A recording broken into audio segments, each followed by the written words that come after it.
nama saya Sugio, umur saya 58 tahun. Nah, pekerjaan utama saya itu mengajar pemrograman ya. Ada Python, PHP, C++ gitu ya, Express, JavaScript dan seterusnya. Lalu sekarang ada pekerjaan baru yaitu menjadi tim IT, membuat database gitu ya, membuat database siswa gitu, dan kedepannya mudah-mudahan bisa membuat program untuk visi inklusi gitu.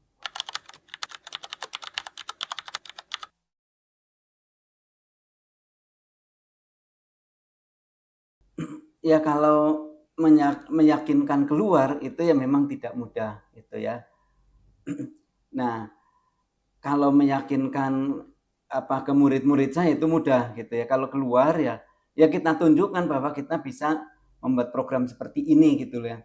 Jadi semakin kompleks program yang dibuat itu akan menjadi portofolio ya, dan menjadi orang percaya bahwa tunanetra memang bisa jadi programmer gitu.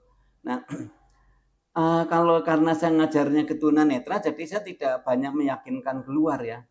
Jadi yang tugas meyakinkan keluar itu nanti bagian naker, bagian mencari tenaga kerja itu Pak Mas Latif itu ya, yang meyakinkan. Nah, gimana cara meyakinkan ya, biasanya bagian naker itu menunjukkan bahwa ini loh tunanetra bisa menulis skrip gitu, bisa menulis skrip yang kompleks gitu ya. Nah, semakin kompleks skrip yang dibuat ya semakin nilainya tinggi gitu. Nah, tunanetra yang bekerja di programmer itu tidak mengatur front end tapi mengatur back end gitu, karena kalau front end itu kaitannya dengan tampilan gitu. Jadi biasanya mereka ditempatkan di back end. Jadi ada beberapa tunanetra yang sudah bekerja jadi programmer yang lulusan sini, dan mereka itu ditempatkannya memang di back end gitu.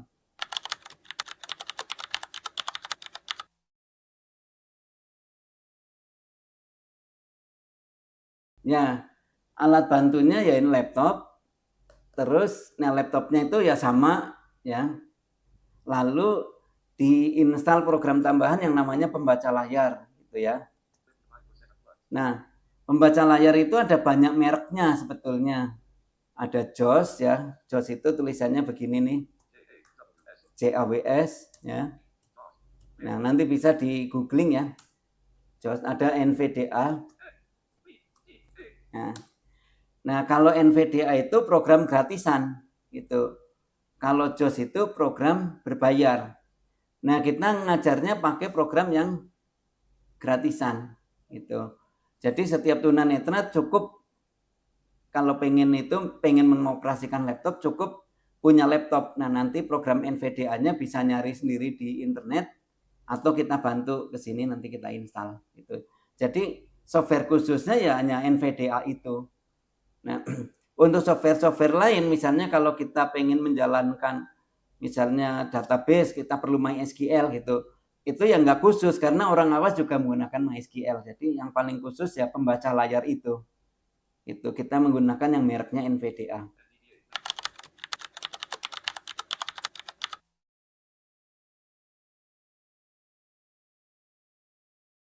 Kalau di sini kan orang-orangnya kan udah memang tahu siapa tunanetra gitu ya.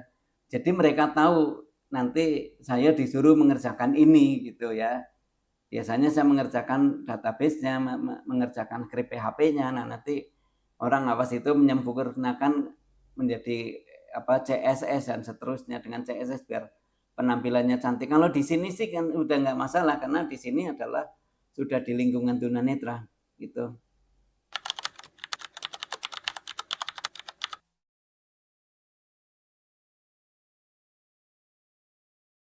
Ya kalau namanya script ya pastinya error gitu.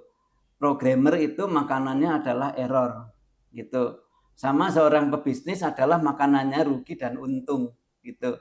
Kalau programmer makanannya error dan bisa berjalan gitu. Nah, ya kalau error ya kita coba cari errornya, dan kalau sekarang itu bisa menggunakan kecerdasan buatan. Kalau ada program yang error kita bisa minta bantuan kecerdasan buatan gitu ya.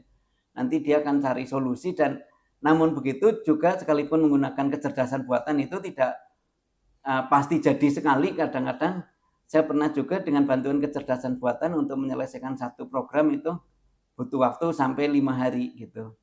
Tapi itu sudah sangat membantu daripada kita nyari-nyari sendiri.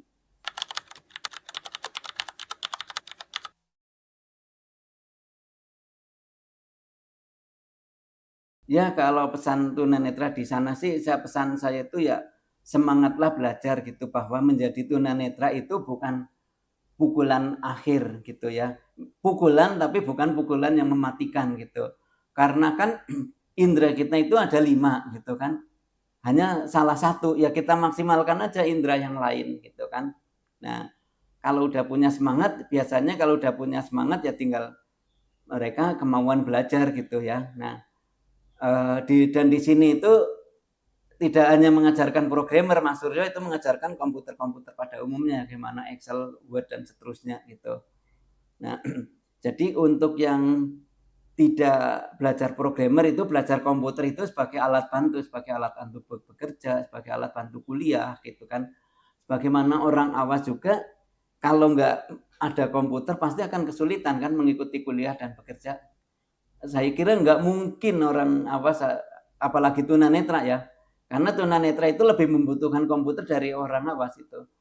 Nggak mungkin kalau orang awas saja bisa kuliah atau bekerja tanpa komputer, itu nggak mungkin, bagi tunanetra lebih nggak mungkin gitu.